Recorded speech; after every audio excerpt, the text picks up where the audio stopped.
Bon, je m'appelle Jacques Lasseur, je suis chercheur à l'INRA dans l'unité système d'élevage méditerranéen et tropicaux de Montpellier. Donc, c'est une unité pluridisciplinaire qui conduit des recherches sur l'élevage familial, essentiellement de ruminants. En ce qui me concerne, je travaille sur l'analyse de la diversité et des dynamiques de transformation des activités d'élevage agropastoral en région méditerranéenne, particulièrement dans l'ensemble de la région Provence-Alpes-Côte d'Azur, qui inclut donc des espaces de plaine, mais aussi des espaces de montagne comme le Queyras. Alors, le sujet et les questions, ce qui oriente un peu mes travaux, pour moi, je considère que l'élevage pastoral est une activité qui se caractérise par sa mobilité, ses aptitudes à se confronter à des aléas, aux incertitudes, qui véhicule une image de permanence, de tradition, alors qu'elle est marquée par de très forts changements des conditions de forme de son exercice. Mais dans le contexte actuel de transition agroécologique, on ne peut pas se contenter de considérer que c'est une activité archaïque dont les seules perspectives seraient de disparaître au profit de formes d'élevage plus intensives ou industrielles. Donc le devenir de l'activité, c'est un sujet. On ne peut pas non plus réfléchir à ces futurs en les considérant la question que dans le strict cadre du secteur agricole et avec les seuls acteurs de ce secteur dans une perspective de production animale. En effet, c'est un élevage qui est multifonctionnel. Au-delà de la production de biens alimentaires, il contribue à forger l'identité des territoires sur lesquels il s'exerce. Il structure ou a fortement structuré les paysages, que ce soit dans les zones de collines ou de montagnes méditerranéennes.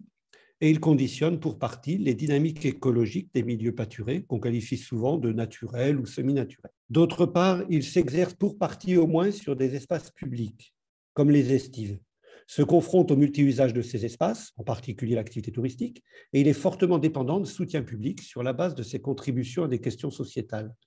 Donc, cet élevage et son devenir, c'est une question, et elle est publique. Donc, comment je contribue à la traiter ? D'une part, il s'agit pour moi de développer des argumentaires sur les formes d'élevage, leurs propriétés, leur dynamique, qui soient audibles au-delà des seuls acteurs du secteur, ce qui suppose de rendre lisible et évaluable la diversité des systèmes d'élevage et leur transformation. Ça consiste par exemple en des analyses de la diversité sous forme de typologie qui décrivent les propriétés d'une gamme de systèmes, en distinguant par exemple des formes d'élevage qui reposent plus ou moins sur le recours au pâturage d'espaces naturels, comment elle est liée à leur mobilité, comment on privilégie plus ou moins des niveaux de productivité ou à contrario l'économie d'intrants.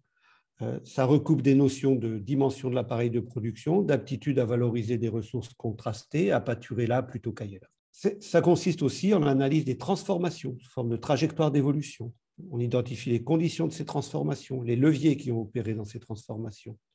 Analyser à l'échelle d'exploitation ou à l'échelle de territoire, de vallées, comment les dispositifs de la politique agricole ont des effets sur les choix qu'opèrent les éleveurs, sur les évolutions de structure, sur comment cela conduit à modifier les conditions de coexistence entre différents systèmes d'élevage en présence, par exemple des systèmes sédentaires et des systèmes transhumants pour les vallées de montagne.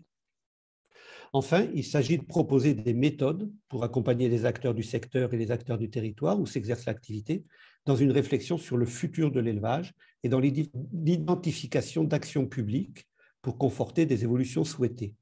C'est par exemple développer des études locales sous forme participative permettant d'aider à l'émergence de ces futurs souhaités en identifiant les bons descripteurs de l'activité compte tenu de ce qui localement semble important, par exemple en mobilisant des concepts de fonction ou de services écosystémiques et en identifiant des leviers d'action publique pour permettre d'orienter ces évolutions.